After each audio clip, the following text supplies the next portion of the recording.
Yeah, we're live. We got some brightness going on back here. Shut that. Close that off right away. Here we go. It's all good. It's all good in the hood. How's everybody doing? Tonight we want to talk about excuse me, towing, turbos for towing. And the reason for that is because obviously we did our turbo kit, the RSP turbo kit on Jimmy's Tahoe, and that's a 2005. So it's a drive-by-wire thing right off the bat. I told Jimmy, oh no, but it worked fantastic.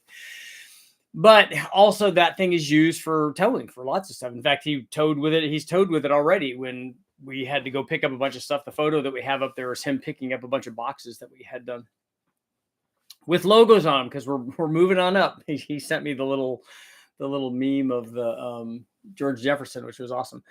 But so we have that, but picking that stuff up and towing with it, and all the testing that we did for boost response and stuff, and the way that we went about testing it, we wanted to talk about that because I think it's interesting still that we wonder why people want like full boost at 2,000 RPM. Because after going through what we went through on the testing, and I'm gonna go over that for you guys. First of all, the testing that we did with the G42 turbo is amazing. I mean, I'm surprised that I'm kind of out of sorts here again. Okay, the G42 turbo was amazing. We were very, very impressed with how responsive it was, out in the real world. On a chassis dyno, the thing about running out of the chassis dyno, we were running it in second gear. There's not a lot of load imposed. It'd be like me running it on the engine dyno minus the initial stationary load, but just letting it sweep through really fast. I mean, the run is a few seconds. So it's not even doing what the engine dyno does. It's even doing it even faster than that. You run it in third gear or overdrive, run it in third gear, and the run would be longer. You could also apply more load because his dyno has a load cell. So you can apply more load to it to slow that down. But then we have to get into the discussion of how much load should you have when you're doing this and what do you get out on the street? So do you do it to duplicate that? And then under what conditions? Do you do it under going downhill, going flat, going up a hill? Do you have everything loaded? You have all your buddies in your Tahoe or your Silverado? Are you towing a vehicle? All that stuff's going to be different.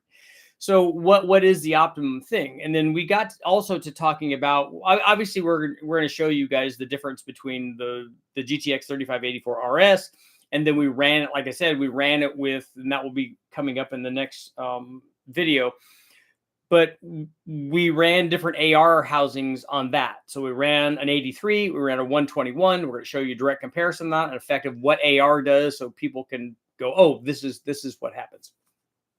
And then we can then compare that to the G42. So you have a smaller turbo with a tight housing and then a less tight housing and then the bigger turbo and see what's going on there. So you guys can take a look at all that. We can also tighten up the housing on the 42 to get even more response from that. So there are ways around that. And it's all like really good stuff. And also the fact that people should be much happier that it's out in the real world. It's not on the engine dyno, which I know is not a good place to test boost response. It's interesting now I can kind of correlate what's going on between running on the street and running on the chassis dyno, running on the engine dyno, and how we can look at that. And if I run stuff on the engine dyno, I can go, okay, I see what it now in comparison, what we kind of know now what that's going to do because we have all of the different test parameters. We have all of the data points from all of them, and we can kind of extrapolate from there. And the more information you have, the better it is. The question is that we ran these things. We ran the motor with the 5.3 in this Tahoe. It's an LM7 or some variant of that. An iron block, 706 head. This has 862 heads on it, and the truck manifold and stuff. But we ran it out on the street. We ran it on the chassis dyno, did all that testing, but we ran it on the street. We took it out on the street because we wanted to, that's when I have the funny thing about us hooking the boost gauge up. And so that video, by the way, starts at 7 a.m. tomorrow. So you guys will be able to see it. I have it scheduled already. It's already loaded up. So that will happen at 7 a.m. tomorrow. But when we put the boost gauge on it, we did old school Super Richie analog, data logging. So I just held the boost gauge up and then videoed it so that we don't have to try to remember it. Remembering it would be really analog, but we're videoing it and then we're doing it in comparison to, we can see the tack in the background. So that's, that's good information. We see what the boost gauge is doing and stop the video and go, okay, at 2000 RPM, it has this much boost, at 2500, 3000, all of that stuff. We also have the log from the ECU, so we can just download that because we data log that while we're doing it too. We could correlate both of them. Again, more data is better, but we can kind of see what's happening. And because people want to know, whenever we have this discussion, well, what does it do at 1800 RPM, whatever the stall speed of the converter is, and what's it doing at 2000 RPM? Well, just like I've said many times, every time that we tried to go to wide open throttle in a gear, like if we're driving down the road, we'd never do it in overdrive. So we driving down the road, like we manually put it in third gear, and then we try to be like at 3000 RPM and load it. Every time we do that, it downshifts every time without fail. And so for us to get loaded runs to measure boost response, what we did was we just have a programmer that we can lock the transmission in gear. So we did roll-ons, locked in third gear, started at like 18 or 1900 RPM and just went full throttle in third gear, kind of the way that you would do on an engine dyno, and this is also something that you'd never experience in the real world. That real world, you never experience that. So we let it run from that RPM and run all the way up. I think in third gear, we didn't run it very fast. We only went up to the point where we were starting to have like full boost. Because after that, we know it's full boost. And then now it's just full boost at every other RPM point. Because the wastegate's open, we can hear that. So we wanted to see what the wastegate was like, what the wastegate opening was in third gear. So lock it down in third gear, start it 1900 RPM, go to full throttle and monitor what the boost response is. And then we did the same thing in second gear. So we locked it in because it'll downshift into first gear. So we locked it in second gear and did a loaded thing. Obviously, the acceleration rate and the sweep is a lot faster in second gear than it is in third gear. And Jimmy just ran it all the way up to, I don't know, 5800 or something, all the way up to 5800. And we could monitor boost response in the lower gear. Obviously, the lower gear and the higher gear are slightly different. But the amazing thing is that, like I said, the G42 is very, very responsive in both cases, even in the lower gear. Now, we didn't try it in first gear, so I don't know what the boost response would be in a gear that's going to happen that fast. Maybe there would be some boost. I'd like to talk to some other turbo guys. We know that it will do that with the smaller turbo. I don't know if traction would be in short supply, maybe depending on how high we had the boost up. But definitely a difference in response rate from second gear to third gear. It's loaded more in one of the gears. But the point of all this is when we're having this conversation and we're loading it and like, especially doing the third gear grunt thing from 1800 RPM and just blah, and just watching the boost gauge, I'm like, this would never happen. I mean, nobody would do this. Maybe the handful of people out there that have manual transmission, I don't know, 4/8 or something in a truck where they would be doing this in third gear, fourth gear, fifth gear, whatever they'd be doing. But it's just not a realistic thing. And, you could try to, and we even tried doing this on the street. We tried, like, I told Jimmy, hey, just roll in and let's try to keep it in that gear just with throttle angle. And you could do that. But then you're just playing a manipulation game. And that's not, again, that's not what happens. That's not that's not the real thing. And we talk about this whenever we talk about towing. It's like, guys, oh yeah, I want to have, full boost at 2000 RPM. And I would argue that you don't, because when we were doing this thing, we had E85 in it. Now we didn't have water going through the intercooler core, but we only had like 7 pounds or whatever when we were doing this test. We didn't have water going through the intercooler. It just had residual water in it just sitting there. But because it's an air-to-water intercooler, we didn't have the pump and the reservoir and, circulation set up yet. But we were going out and doing pulls, these loaded runs. We only did one of each of them, so it wasn't very much. But even still, with the tune that we had on it that works fine on the chassis dyno, we did get 1 degree of knock retard trying to load the thing down at 1800 RPM under boost. I mean, I don't think it was making boost. I don't think it was there quite boost there at 1800 RPM. It was starting to get into boost. By 2000, it had boost. but it also didn't like being loaded like that at that timing level that we had. So we would then go in and take a degree of timing out. I'm like, okay, well, that shows us in tuning what needs to happen here, and that's an easy thing. It's a great thing to know that, but also know that that would never happen because nobody would ever lock their thing in gear and do what we did, because we would highly recommend against that. And it's obviously not a good choice. But the video is coming up, and so you'll be able to see all the things that went into the into the kit, all all the things that we did while we were building it stuff, and then the testing, and then we can show you the boost gauge and the data logs and all that stuff. So all that stuff's in there, so it's pretty good. And then the next video will because I didn't want this thing to be 20 or 30 minutes long. So then the next one will be we can get into the change at AR test, and the 3584 versus the 42. So we got some good stuff going on there. And right now, in fact, Jimmy called me tonight, and he had just hooked up the stock exhaust to we have a 4-inch downpipe coming out of the G42.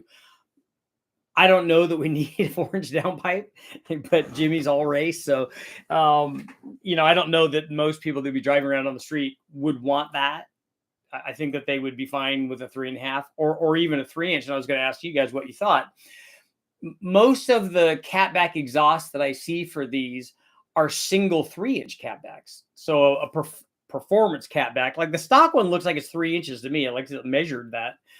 I don't know how well that muffler flows, especially one that has 350,000 miles on it. I don't know. Maybe it's clogged. I don't know. But we're going to run the 4-inch downpipe, and then it necks down to that because we have a power cone on it, but reverse. So it just drops down in size. And then it goes to Jimmy welded on the factory flange, and so that they just bolt together. And then we can also then put a different catback exhaust, like a performance catback exhaust. But all of the ones that I saw are also 3 inches. So I don't know how much better they're going to be, unless there's no difference in the stock exhaust to what we're doing with this open pipe. It's a big, long section of 4-inch pipe. I would expect there to be some difference. In fact, that's going to be our poll for today.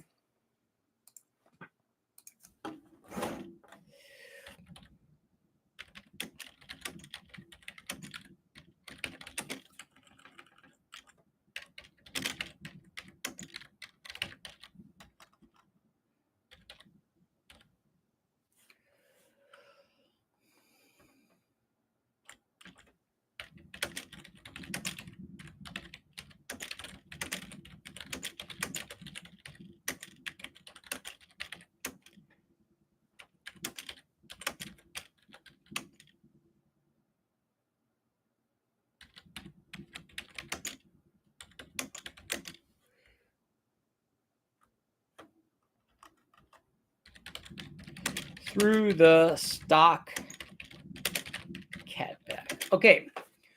Will running an open 4-inch downpipe from the turbo be worth more than 50 horsepower over running it through the stock catback? So what we want to find out here basically is the stock catback really hurting power? Do you guys think? And this would be we're going to run it at the 4 pounds, 8 pounds, and 12 pounds. We're going to run it at the boost levels that we've already run it at, because we already have chassis dyno. It's going to be chassis dynoing this tomorrow. So it will be interesting. The other thing is, obviously, the car is very, very quiet now, breathing through the stock. We've been driving it around with an open 4-inch pipe, so it's a little bit loud. But now it's neck down into the stock catback, and so it's nearly stock quiet. And the only noise that you hear, because the wastegate exits out to atmosphere, it doesn't go back into the exhaust. So when the thing gets up on boost and the wastegate's open, you hear the wastegate, and you can hear exhaust noise from that. And so it sounds, a little throatier. But under, whisper mode for the stock exhaust, while it's just cruising around, it sounds, it sounds kind of stock, and maybe a little bit more than stock. Okay, well, an open 4-inch downpipe be worth more than 50 horsepower over running it through the stock catback. Let's see what people have to say.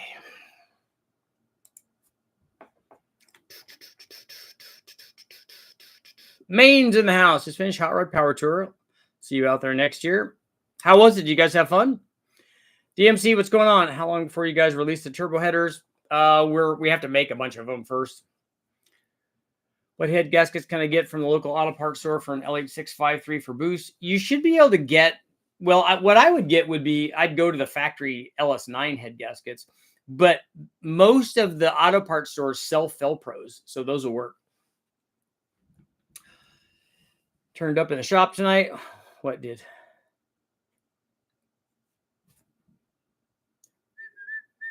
Cranked it up. Bacon grease. Nice. Probably won't hit full boost in first gear. Yeah, I don't think so either. It's just too fast.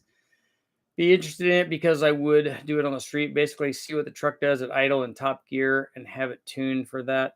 Tuned for what? For what happens at idle? Because you're never going to be at idle. I mean, you're going to be at idle when the thing is idling, but it's obviously not making any boost, and it won't through a closed throttle body anyways. And the motors is going to spool up in an automatic, is going to spool up to the stall speed. When can we buy the kit? We don't know when it's going to be ready. We're hoping, like a month. What cam do you prefer, BTR or Texas Speed for 5.7 LS1? I don't prefer manufacturer's cams. I prefer to help you get the cam that you want to achieve the thing that you're trying to achieve. So if you tell me how much power you're trying to make, what kind of idle quality you want, what the other things are on your motor, we can help get you steered in the right direction. And either one of those guys are going to make something. I mean, I love Brian. I don't really know the guys at Texas Speed very well, but Brian I've known for years and years and years. They do good stuff there. So we can get you set up with whatever cam. My friend Vinny found out 35 PSI with a twin scroll 85102 on an LQ4 is not the best thing to do. Now he's trying out one of the fancy aluminum LC9s. Is this thing still going to spool that turbo? Yeah. What kind of power is he trying to make? What's an 85 capable of? I don't know that I'd use an 85102 on a 5.3. Because 2000 RPM cruise. So you're not making any boost at cruise.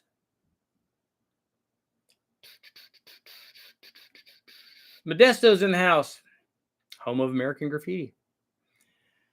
My Revision Industries 2800 stall converter for my 4T80 finally showed up. Tomorrow I'm going to con my father to help drill new holes in my flex plate. Does it have a different bolt pattern, Frank? Building Eldorado. Nice. What factory head should we use with an 85102 twin scroll 5.3? All cathedral port heads are available on hand. $7.99 or $3.17. Is what is the octane of the fuel that you're using? Are you concerned about detonation? Does it have an intercooler? That's if you have to use a cathedral port head and it has to be a factory head, I would use a $7.99. Massachusetts in the house from Baston.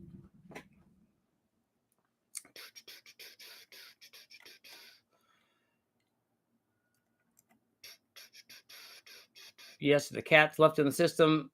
Meant started idle and stand on the throttle. Manual transmission only at this house. Okay, you're going to do that in first gear.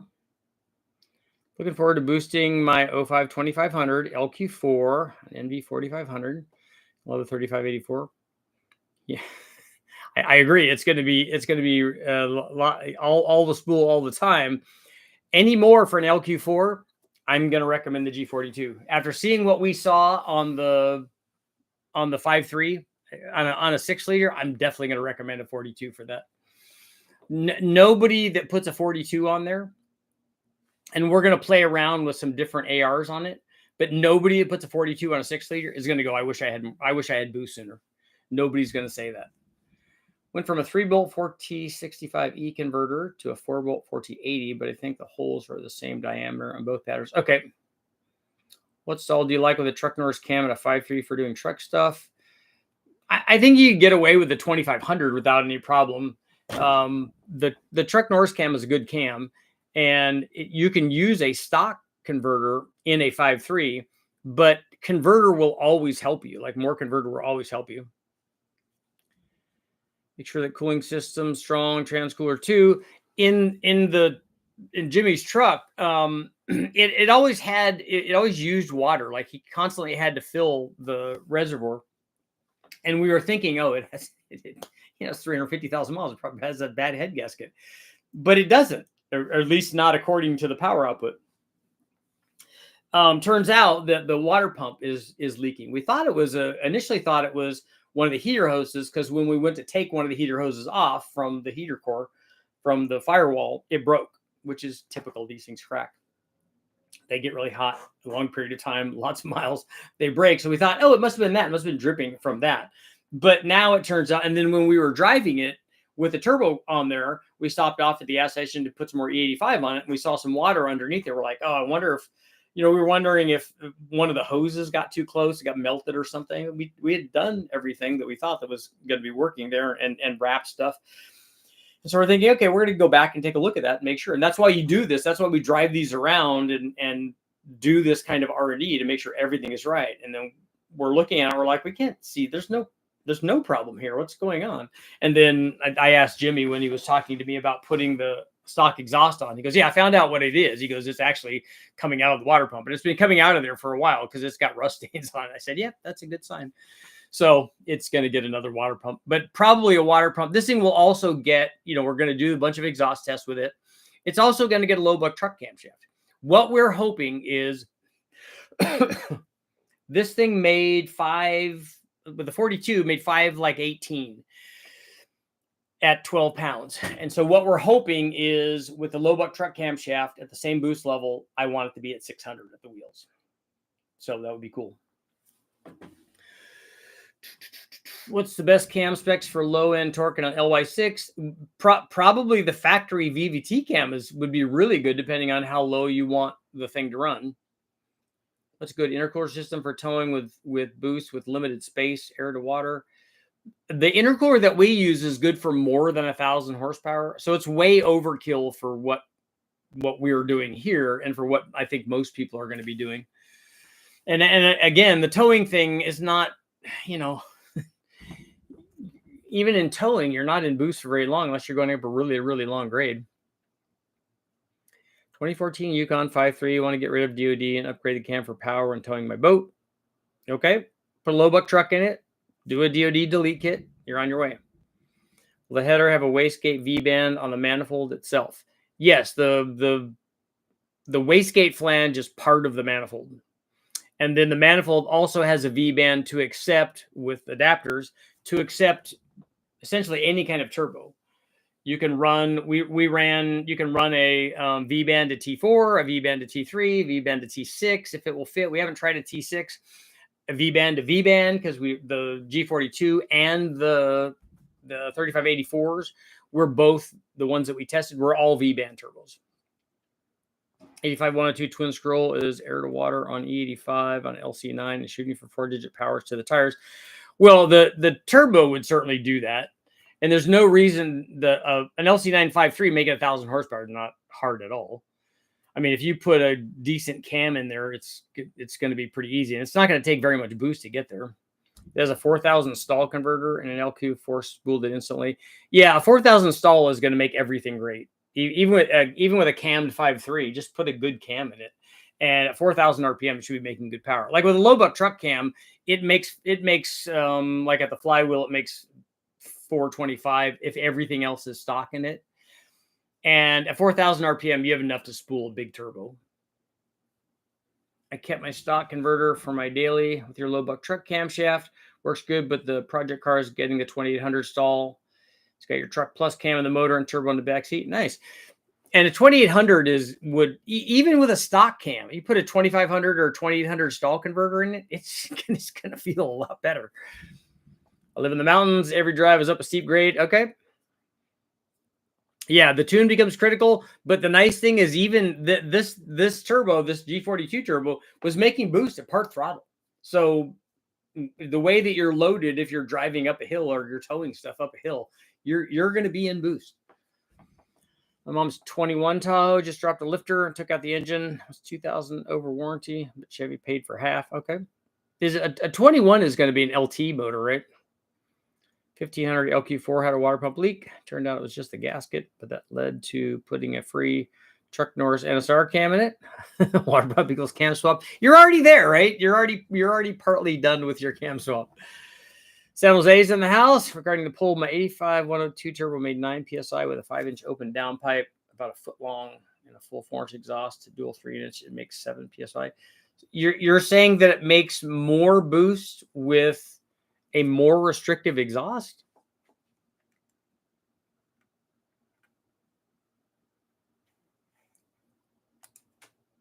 Will an open 4-inch downpipe be worth more than 50 horsepower over running it through the stock catback? 72% think that the power loss is going to be big.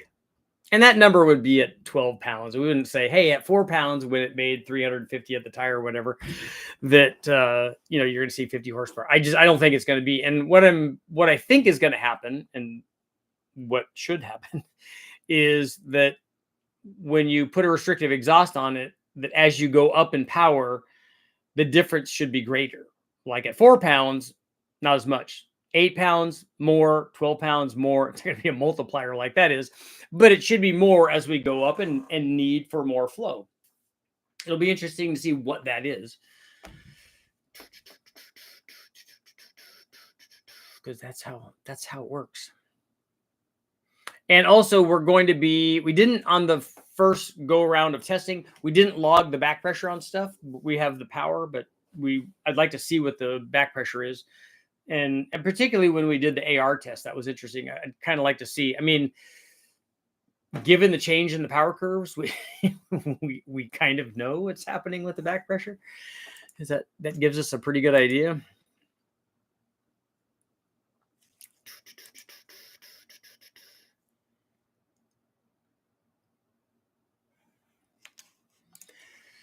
There. Scrolling. We usually run the sloppy stage 3 and everything with our budget builds. What cam do you advise for an 85-102? I don't know what kind of power what kind of power you're trying to make and what's the rest of the stuff. If that cam works for you, just keep working it, keep running it. You could put other cams in there that are better or worse than that cam, make more NA power, probably help with boost response. You can do all that. But if you have a converter in it and you have that camshaft in it, it does the thing that you want it to do, and then it goes. Putting another cam in it is not curing a problem because you really don't have one. Everybody heard the GXP chop with the low buck cam, so I may have another sale. Oh, that's good. Yes, can you make my truck sound like that? Yeah, we can do that with the tune almost. Is there an onboard video of the Tahoe? Yeah, there's lots of them. In fact, like I said, the way that we were data logging is we went to the AutoZone, bought a boost gauge, hooked it up, ran the boost gauge into the car. I'm holding it and videoing while we're making runs so we could see the boost gauge and so we could see the RPM on the thing. And then Jimmy just sent me videos recently of doing the rips with the stock exhaust.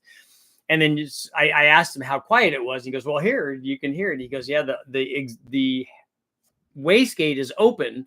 So when you're at full throttle under boost and the wastegate's open, you can hear the wastegate noise.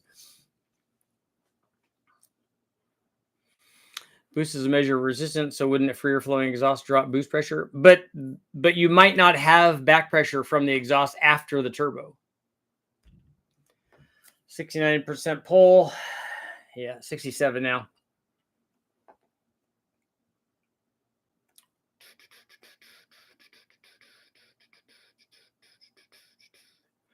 Would you recommend spending $3,000 on a built NA 350 or a Turbo 5.3? A Turbo 5.3 will make 2 or 3 times as much power as a 350 will. If one of them has a turbo and one of them doesn't, it's not even a consideration. But are you talking about turboing the 350 also? Either one of those are good. Depends on what your power level is and your desired power level. You can make power with a small block. I myself, I'm a fan of small blocks, but the thing that I don't like about them with turbo applications is I don't like the way that they Siamese the exhaust. And so leaking headers or exhaust manifolds is definitely a thing on small block Chevys, and particularly under boost.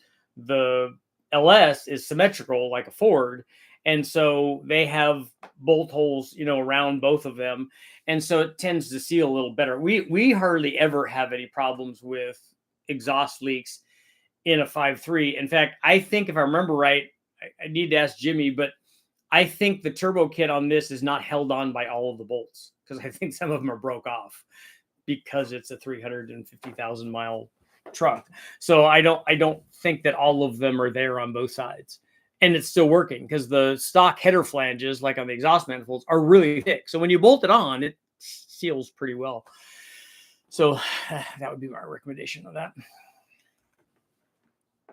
And we're going down and down. We're down 66%. 66.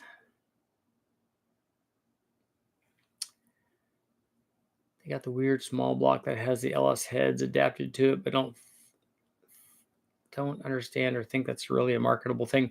I don't either. I remember seeing that long ago when they had that, when they basically did a different bottom end. And I understand that, and I understand why they did that, particularly after seeing the dyno results and the oiling issues. I mean, GM addressed that immediately when they went from the Gen 3 to the Gen 4.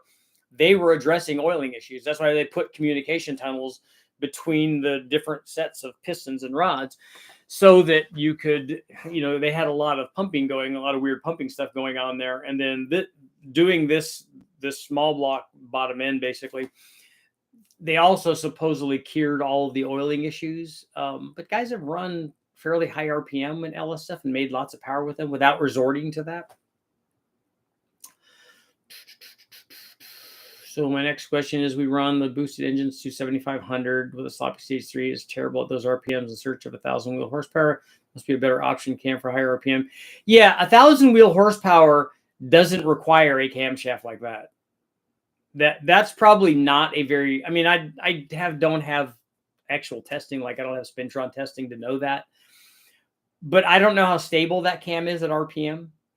And if you're going high in RPM, the thing that you need more than a powerful cam is you need a stable one, so that it doesn't do weird things. It doesn't have loft. It doesn't have bounce. You want it to be consistent. You want it to be easy on valve train. You want it to be problematic. So making the power, like 1,000 horsepower, 1,000 wheel horsepower, I could put a low buck truck camshaft in there in a 5.3 and easily do that. I think, in fact, I'm almost certain that I could take a 5.3 with a low buck truck camshaft in there and a G42 turbo and make 1,000 wheel horsepower. So you don't need big cams to do that. But that camshaft is not going to want to run out at 7,500 RPM or even 8,000 RPM. You need a camshaft and valve train that will go out there, but get a stable cam and talk to somebody that can get you a stable cam for that.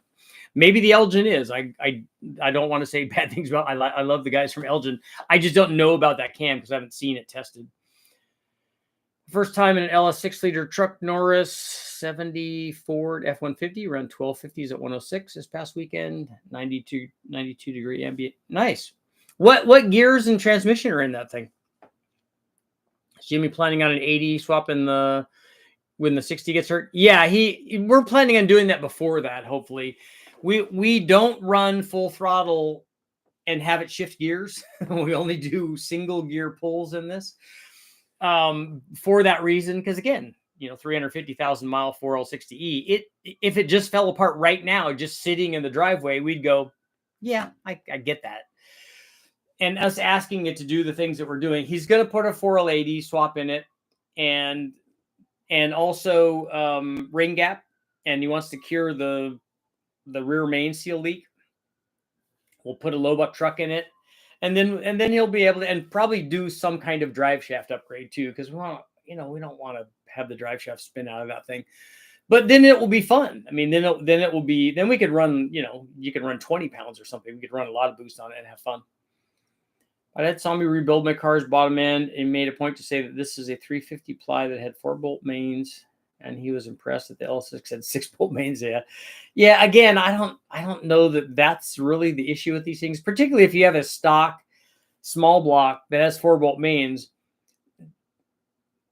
The 4-bolt main block is going to be there long before it's going to break a rod before any of the other stuff happens. Well, Lunchbox, good to see you back.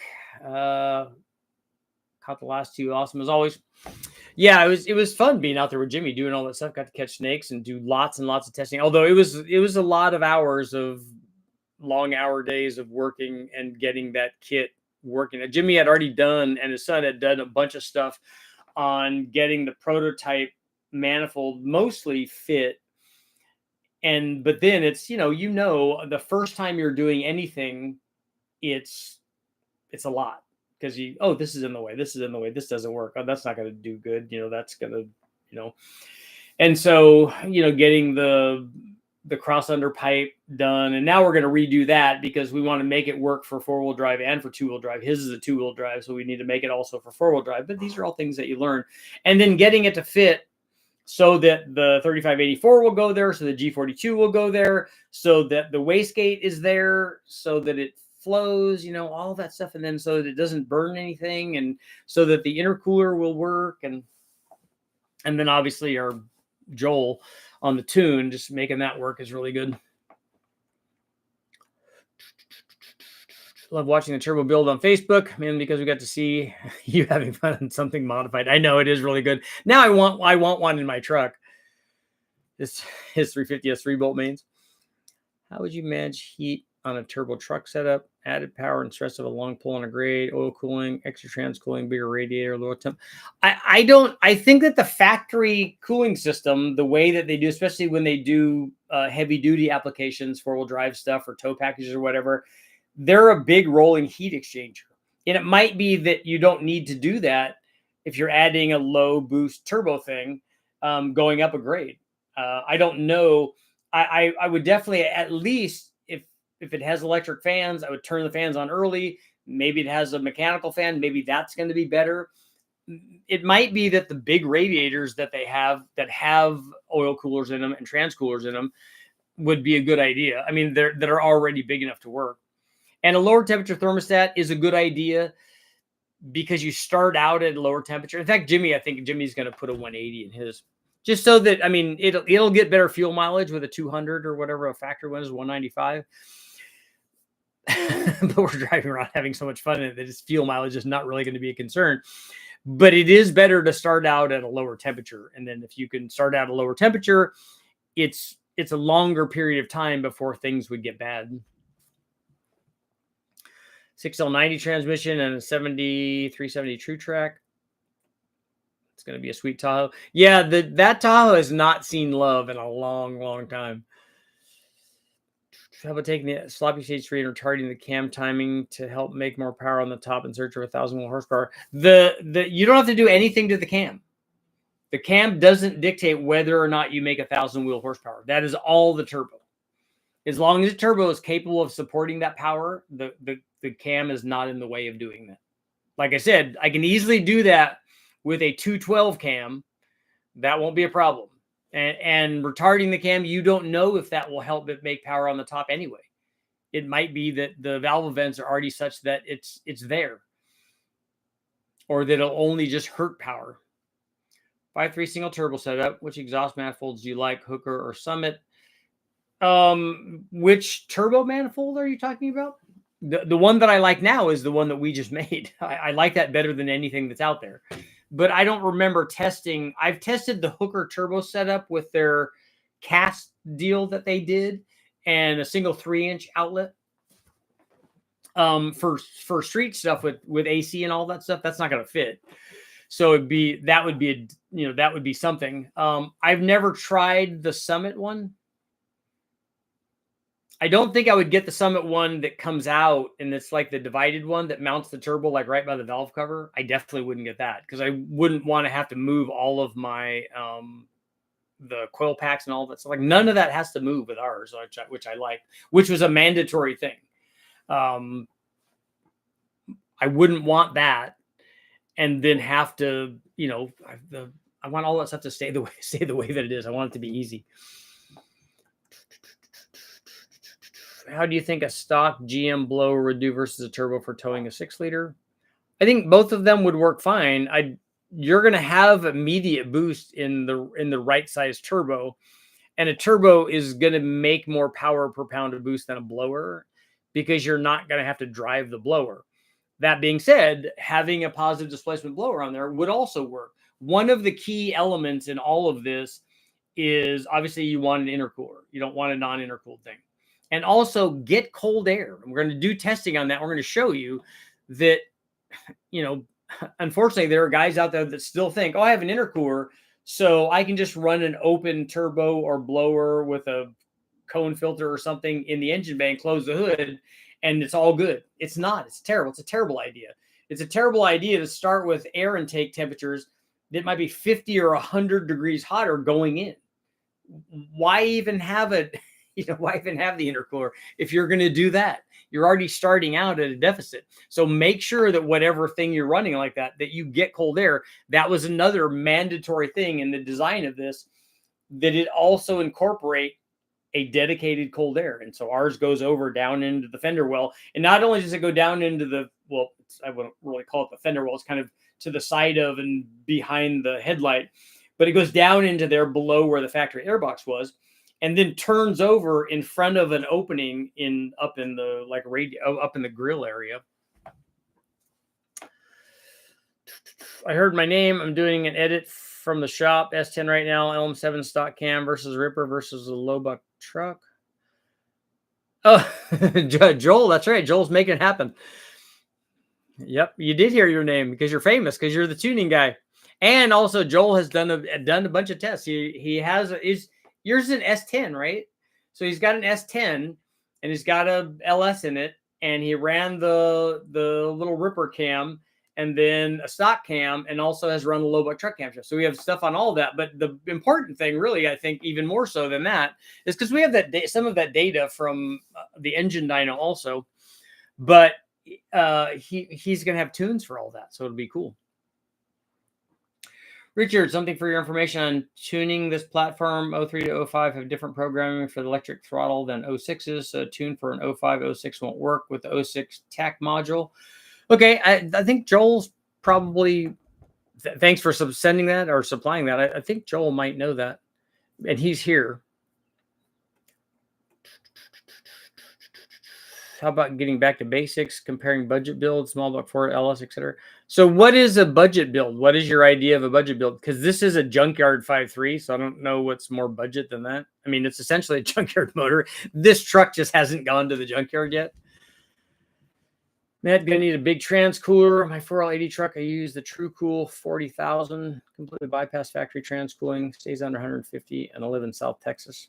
So you have an external trans cooler and you're not cooling it in the radiator. I guess that's probably a good idea, because that way you're not imparting the extra heat into the water portion of that. Best cam for an L96 NA towing cam. That's best. Help me. It's a 2015 2500. I think I would pick a low buck truck camshaft for that, for towing. Swapping the earlier throttle body, TAC module, and pedal into an 06 truck SUV will allow the use of the older operating system. That's a lot of trouble to go through.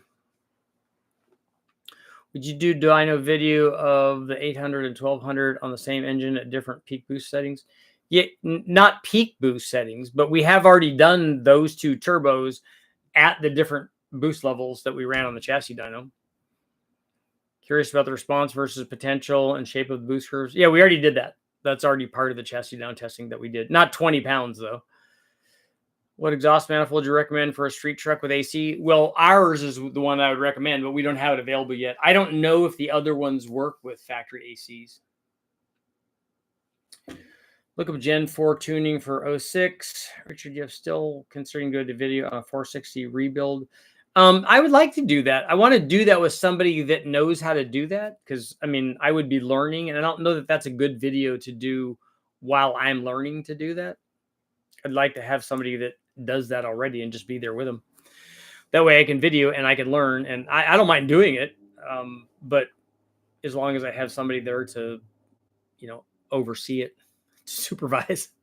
You don't want to leave me unsupervised. I'm problematic. Will an open 4-inch downpipe be worth more than 50 horsepower over running it through the stock catback? It's inching down towards 50-50. It's 58-42 now.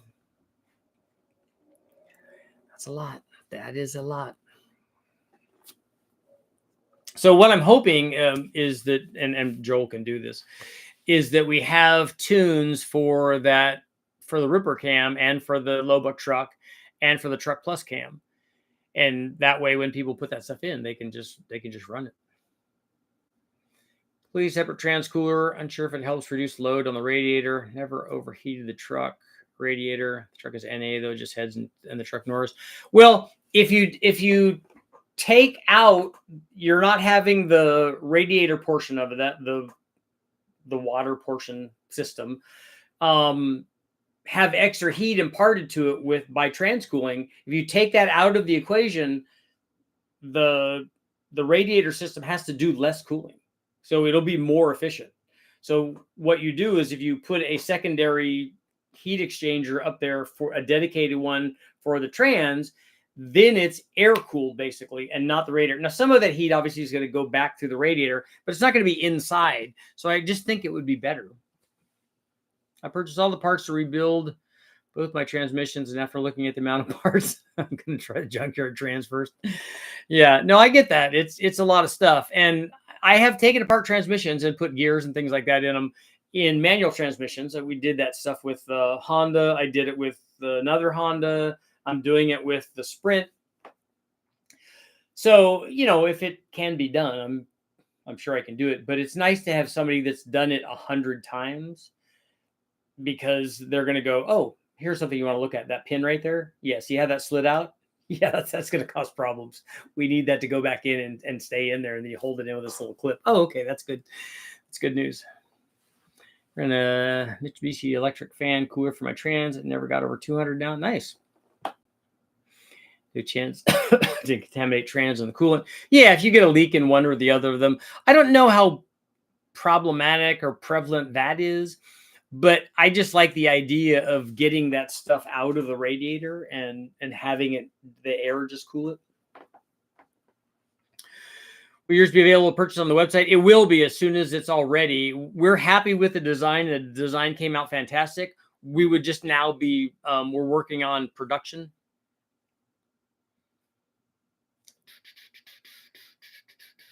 So now we got to go through, you know, laser or flame cutting and water jetting and whatever.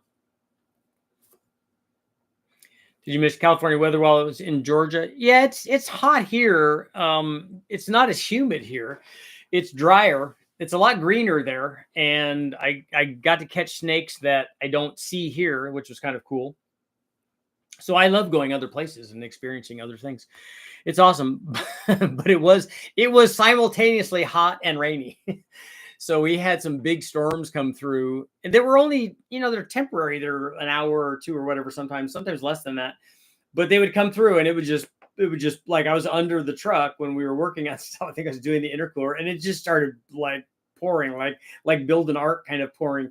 And so you just get up, and we went inside for a little bit. So we lost power for a little while. And, you know, I figure, hey, that's part of the flavor of building something. And it's all stuff that you got to go through. Doing a BTR stage 3 cam at my C6 Corvette. Nice. I'm looking at the ATI balancers. Would you suggest a standard size or underdrive? I don't like underdriving stuff. Unless you run into cavitation on the pump, and maybe there's Corvette groups or whatever that would know that. I don't know at what RPM you worry about pump cavitation, because I know that that's a thing, and it has been with every factory pump because it's designed to work in a specific RPM range. I do like the ATI stuff though. Oh, there we go. It already came back. So are you happy?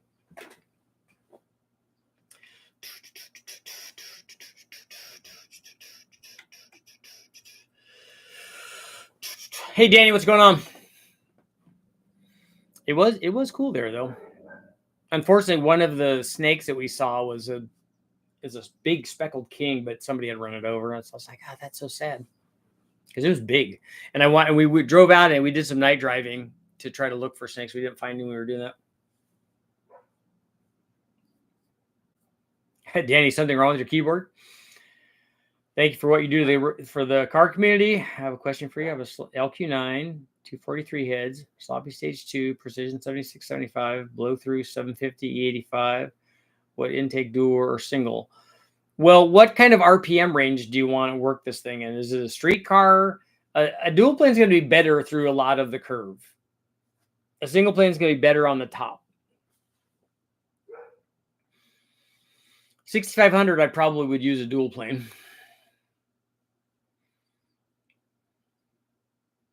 If you're not going over that. Sloppy stage 2. Yeah, that should work good on a 6-liter, I guess. And it'll be, the turbo will be more responsive with the dual plane, because the dual plane will make a bunch more power down low than the single plane will.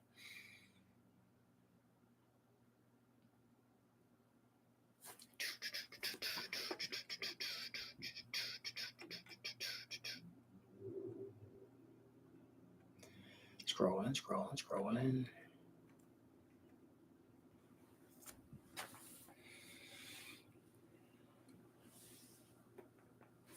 It's going to be cool to all this testing that we're doing with the turbo stuff, but with that Tahoe, it'll be cool to do the kinds of things that really everybody else is doing, like a 4L80 swap in it. Making that work. We did buy ARP bolts. We ended up not putting them in there because we thought that we were going to have to take the heads off to do a head gasket, because we thought that the head gasket was bad. So we thought, okay, good, we're going to do a razor blade rebuild. That'll be good. Luckily, we didn't have to do that. Jimmy still wants to pull that motor out, which I like the fact that that's why I wish I had a 2-wheel drive. It was nice. One of the things, we could probably finish up on this. One of the things that we had to do that's not in the video is that when we drilled the oil pan, I thought that when we drilled through it, that we hit the oil pump pickup. Because after we drilled it and tapped it and put the fitting on and hooked up this was like a -12 or something, or -10, an AN fitting, and we screwed a fitting in there, that there was no oil pressure. So I thought, oh man, what's going on here? So it's hard to look in there and see if it had been damaged. So let's just take the pan off. And the nice thing on the 2-wheel drive, you just drop that center section and take the pan off, and it's just bolts. So that's easy. So I took that off, took the pickup off, and there's no, we did hit it. We did nick it, just a near miss, but there's no hole in it. So we're like, what is the thing? But when we took the pan off, we realized there's still a bunch of shavings in there from drilling it. Then none of them had. Then we thought, okay, well, now it just sucked up a bunch of stuff and clogged something, or the motor's toast, whatever. You think all these things, but all of the material that was there was just at the bottom of the pan, and nothing was up in the pickup. There's nothing in the screen or anything in the pickup screen. So we thought, like, if it had drawn something up, there to be stuff stuck in there. There would be stuff stuck in there, and then if it got released from not having suction on it, it had dropped down into the overhang that's designed in those pickups, and none of that was there. But I didn't like seeing all the stuff. None of us like seeing the stuff in the pan. So we're like, let's clean the pan out. Let's do all that, and then while we're there, let's put a different O-ring in it, because it had a red O-ring in it, and it was squared off like they all are after having 350,000 miles on it, which I'm sure now is the problem with mine. But we took that off, and then we put a new O-ring in it, a black one, because that's all they had. It was big. And so Jimmy worked that in and got it in. So it's sealed forever now, probably.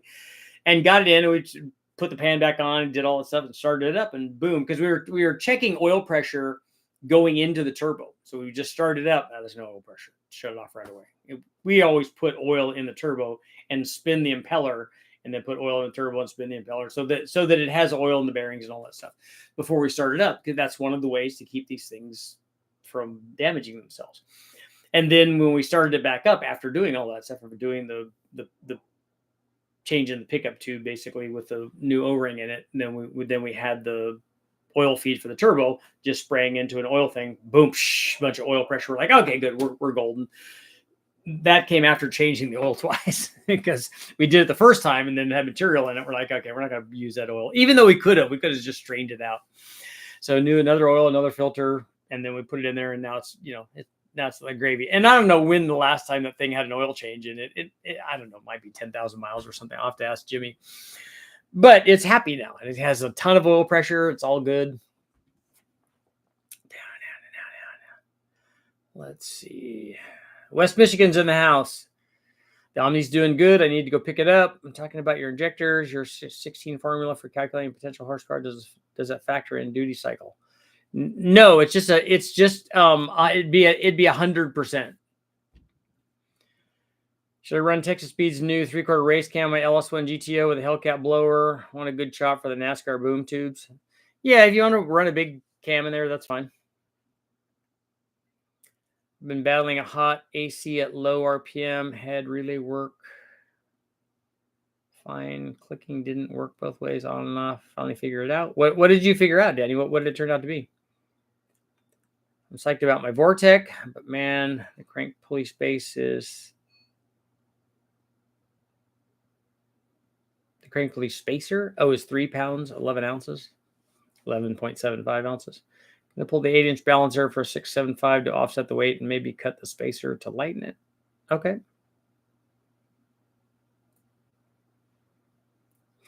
So why are you going down in pulley size? Are you going to lower the boost on it?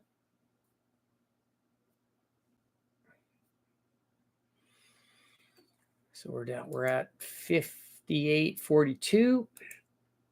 I'm pretty sure the stock exhaust is going to restrict it. I just don't really know how much. Like if we ran it at 4 pounds and we saw nothing, that wouldn't surprise me, because we're not taking advantage of what a 4-inch open pipe has to offer anyways. I just don't know when we're going to start seeing that. Because the other thing is that the turbo is kind of, because here are the things that we have to deal with. This is a good testing thing. So if we did that test and the exhaust represented, let's say it increased the back pressure, not the back pressure between, because it would do this too, but not the back pressure between the mufflers and the turbo, but it added back pressure before the turbo. That would create a problem with the wastegate. It would open the wastegate sooner. So then we'd have to adjust the wastegate, the boost controller, just a manual boost controller. I'll show that in the video. You guys will see it. You have to adjust the manual wastegate controller to run it at the same boost. So now you have more back pressure, but you've turned the boost up so you can run the same boost, so you can make similar power. So now, is that right? Or was it right with you just running it the way that it was at the same wastegate setting? That's the thing we deal with. And so is running it at the same boost really controlling the variables? Because the other thing's a variable too. So which one of the variables do you, because something changed there. So the power is one thing, but something else changed there. So these are the things that we deal with. I'm like, the turbo is kind of self-compensating. If you have less exhaust flow, but you're controlling it with boost, and you raise the boost because the boost would be lower because the wastegate would want to open, and now you've raised the boost, you spun the turbo differently. So you have compensated for the lack of exhaust flow with more pressure. That's all stuff that we talk about. That's all stuff. I know switching to a 3-inch downpipe on an SRT4 makes a huge difference. Yeah, it does. I've done exhaust tests where switching the downpipe definitely makes a difference. I'm curious to see now in the real world what happens with the stock exhaust. Wait for this discussion for my 99 Silverado Z7153. Just bought your truck cam. I'm interested in towing with a turbo. The G42 turbo is ideal, I think, for towing, because I don't think you need boost at 1800 RPM. I disagree with people that think that they do. And I also, mostly because if you wanted boost there, like this will have boost there, and you want boost there, let's say you want another 20 or 30 or 40 foot-pounds of torque, you can certainly get that. But you have to be spot on your tuning. It has to be exactly right. And also, when are you at that RPM? How can you be at that RPM under load, under boost, without the thing dropping down to gear and downshifting? How much throttle can you give it before it goes, oh, you're wanting to go faster here? Okay, I get it. Well, here we're going to make you go faster. And we're going to drop down for third gear into second gear, or whatever the gear selections that you're talking about. Twan from Texas, between the G42 and the smaller turbo, what setup would make 1,000 horsepower on LS3? Also, will a stock bottom end LS3 hold up? We have made 1,000 horsepower with a stock bottom end LS3. You're definitely going to need ring gap in it. Put a turbo in an well, you could do that with a stock LS3 camshaft also. But with any kind of camshaft in there, it's going to help you because you're going to add like 50 horsepower or 60 horsepower or 70 horsepower, depending on what camshaft you put in there. You're going to add a bunch of power with a camshaft. And then I would definitely pick the G42. The smaller turbo is not going to make 1,000 horsepower. Not on that motor. It might get close to that on a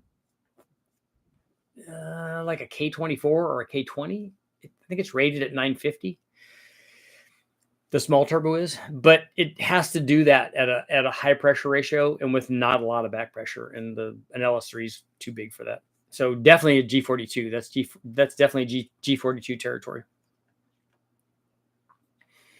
And it will do that. The block's strong enough for that. We don't go over that normally. Some guys have, and you could talk to them about that, but I don't recommend that. What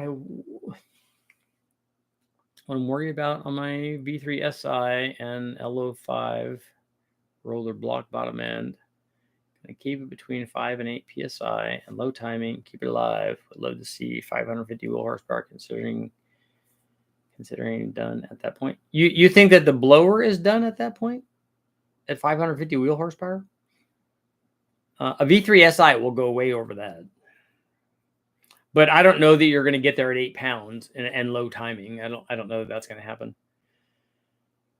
How much power will stock 5.3 gain with a low buck truck? It'll gain 60. Every time we've tested on the engine dyno, that's about where it goes. It goes from 350-ish to 415 or 420.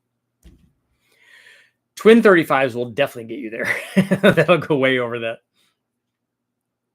For a C6 Corvette, those are good cars. My favorite, I like them better than the C5.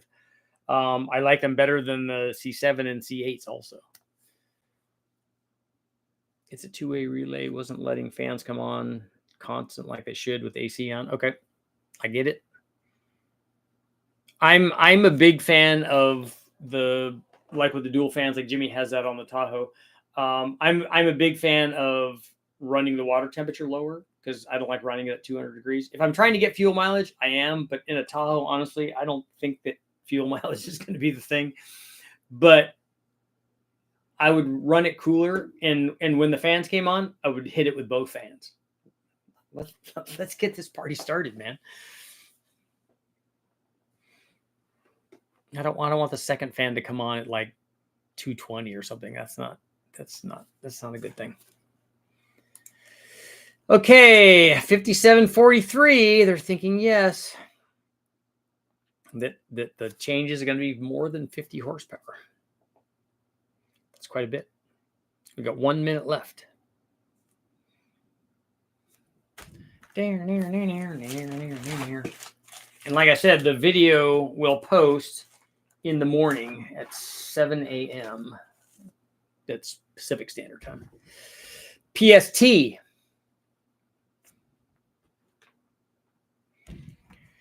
Nobody has one more question? Question?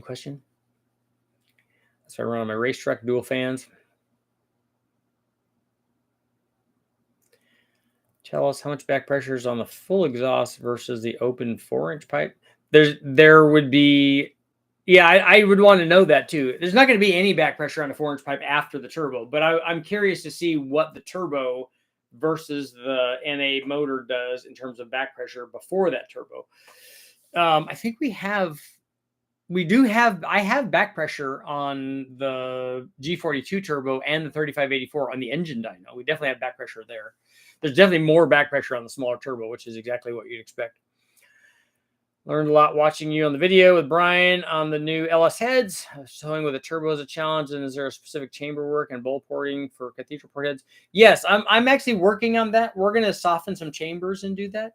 But you can tow with turbos. You just have to have the tune has to be right. How detrimental would having the turbo? Jimmy has already done that. He's already our turbo kit that he has on his Tahoe. He's already towed with it. He's already got a trailer in the back. He loaded it up with boxes. We picked up all kinds of stuff and have towed it around. I haven't towed a big triple axle trailer with a race car or anything in it like that. But that's just tuning. How detrimental would having the turbo back or the muffler be? toward the differential. Remember, a kit for 99 Camaro with the long pipe to the intake act as an intercooler.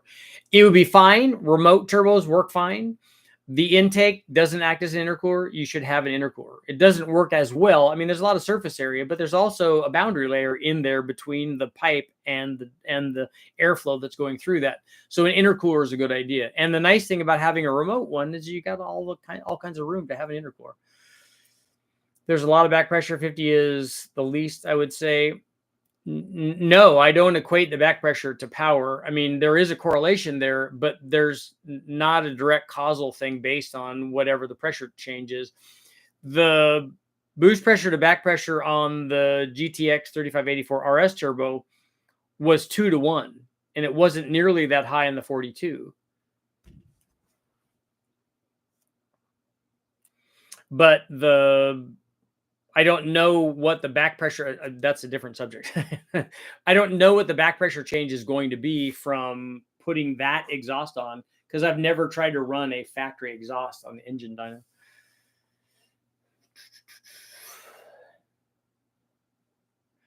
Remember when I made the comment about G42 testing against a 3584 and the comments hated you? Why did the comments hate you? So is this you saying that you were right? Is that what you're doing?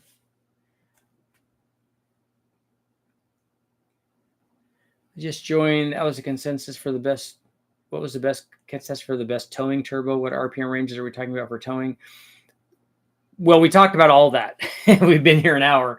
There is no best turbo for towing. There are lots of good turbos for towing. And then the question was, do you want boost at 2000 RPM? And I think, no, you don't. Putting turbos on diesels for a long time. Yeah, that's true. My truck ran cooler than an LS I've seen with clutch fan when I put the aluminum radiator on it.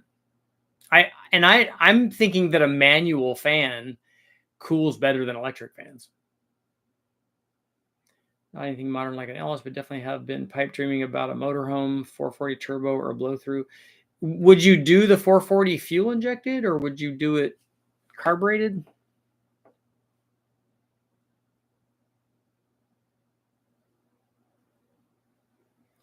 I have a built LS3 big cam with an 80 millimeter PS Racing turbo. Is it coincidental that the motor, cam, and turbo come alive at the same RPM? I don't know how you know that without having dyno tested. Did you dyno test the thing NA and see what the power curve looks like on the LS3 with that cam? And what intake manifold do you have? That's going to be a big thing on when the thing wants to make power. And then if it's in a car, does it have a converter? Converter is going to be a big thing on how and when the thing makes power. Danny, you have a screen? Do you have a screen issue?